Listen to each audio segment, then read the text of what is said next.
Hi, this is Kamran. Today we are discussing the very important lecture, that is the perspective of sociology. Before understanding the sociology, we should know about these perspectives. Okay. The main perspectives are three. The first is the functionalist perspective, the second is the conflict, and the third is the symbolic interactionism or interactionist perspective. So, sociologists commonly view society differently. They have their own way of understanding society and its dynamics in a theoretical manner. Okay? So, like some see the social world basically as a stable and an ongoing unity. Okay? That's what we call the functionalist perspective. And some other sociologists or see society as of many groups in conflict. That is what we call the conflict perspective. Okay? And to other sociologists, the most interesting aspects of the social world are the everyday life, routine interactions among individuals that we sometimes take it for granted. Got my point? So that's what we call the interactionist perspective. So let's understand this. The first is the functionalist perspective. It is mainly concerned with the Herbert Spencer and Emile Durkheim. Right? So, according to them, society is like an organism. Like an organism, all parts of the society working together for its stability. Okay?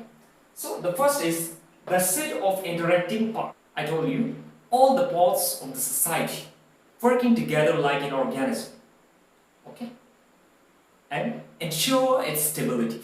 So, consensus of shared values. Within the society, all the members have the common norms and values, and they are following those values and norms, okay, the way of life in general, okay. The other is the social order. So, if there is stability within the society, when the society are working smoothly, okay, all the parts are working properly. They have the consensus, they have the agreement with each other, okay, so automatically there will be the social order, okay. So if all parts of the society agree to work together, it will promote stability and social order. According to this perspective, all the members of the society are forced to follow the norms of the same society. Got it? So if there is any disturbance or disruption within the society, so the whole society will be affected. Okay? The order of the society will be disturbed. Okay? The social structure and stability, I told you, okay, all the parts of the society working together, all the institutions, all the organs of the society working together, and these are in the state of equilibrium. That is what we call the dynamic equilibrium. Disadvantage of this perspective is ineffective in dealing with the social change. Okay? Yeah, because the change will disturb the equilibrium of society.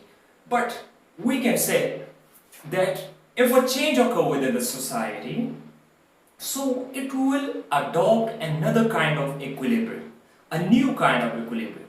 Okay? So again, it will move towards stability. Okay? With a new kind of equilibrium. Got my point? So, if any change occurs within the society, so it adopts this change with the passage of time. And then it adopt to a new kind of equilibrium. Then let's move toward conflict perspective. So you got that.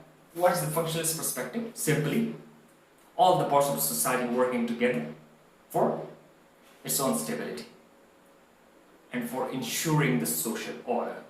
Okay? The other is the conflict perspective. Conflict, set of competing in interest groups. Okay? This is founded on the work of Karl Marx. According to Karl Marx, there are two groups within the society. The one is the bourgeois, another is the proletariat. So they are competing with each other, they are conflicting with each other on the basis of scarce resources. Okay, because the resources within the society are not equally distributed. So on the basis of that, they are conflicting each other. Got my point? So it's based on conflict, coercion and power. Someone have power. Okay? So he can control the society. Like political parties, like other elite people. So they have the power, they can control society and they can run society through their own ideologies.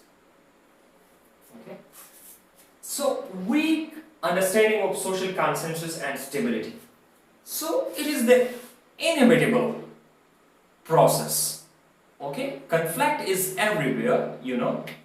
So even on the small scale or on the large scale, there is competition, there is conflict among the people. Okay? Because of the unequal resources. Okay. They are maybe social, they are maybe economical. Right, my point? So, the stability here is impossible. Okay? And the social consensus as well.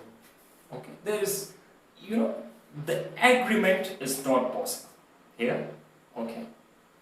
They are struggling for the change according to the Karl Marx. Okay? And they want to move toward a kind of stability. You know? But the conflict is inevitable, I told you. Okay? You got this? So conflict perspective is based on conflict, coercion and power. Okay? We are living under the dominant ideologies. Okay? We are living under the dominant social structure. We are living under the power poles. This is what the core idea of the conflict perspective. Another is the interactionist perspective. So within this interactionist perspective, we look at the micro level. Okay? To the interactions that take place among the people.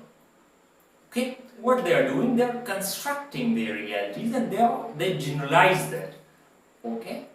So, from the interactionist perspective, we look at the micro and the macro level of behaviors. Got my point? This social structure is man-made. Okay? What we taken for granted is the foundation of the social structure. Got my point? It's a two-way process. They reduced the social reality to the interactions. They are the people to construct the reality. And they have some arguments with the realities that come from generation to generation. And they follow that kind of realities. So, interactionist perspective is a micro perspective. Okay? Like it's deal with the symbols, with the actions with which people attach meaning according to the Weber. Okay? The behavior, what the person do, with which someone attach the subjective meanings. Okay? So every person have their own perspective about any situation, about any phenomenon. So these are the people who construct the reality, using the language, using the symbols, using the gestures. Okay? So here, the sociologists look at the social world from the perspective of the people. Look at the patterns of the interactions and the context in which the interactions take place. So this is what we call the interactionist perspective. Okay, these three perspectives. The first perspective is the macro perspective. Okay, the second one is also the macro perspective, and the third one is the micro. On the basis of these three perspectives, we can easily understand the sociological theory. The first, functionalist perspective. Here we can add Imad Jahan, we can study, okay? We can talk about the Herbert Spencer as well, okay? Then contact perspective, Karl Marx, okay? And critical theories, critical theorists, and many more. Then micro perspective, okay? Herbert Blumer, C.H. Cooley, okay? George Herbert Mead, Evelyn Goffman. So we can organize our study of sociological theory on the basis of these three perspectives. If you want to study sociological theory, first you have to write these three things and then categorize all the theorists in the classical and modern sociological theory. Then you will easily understand the viewpoints of the sociologists. So, thanks for watching this video. Have a good night.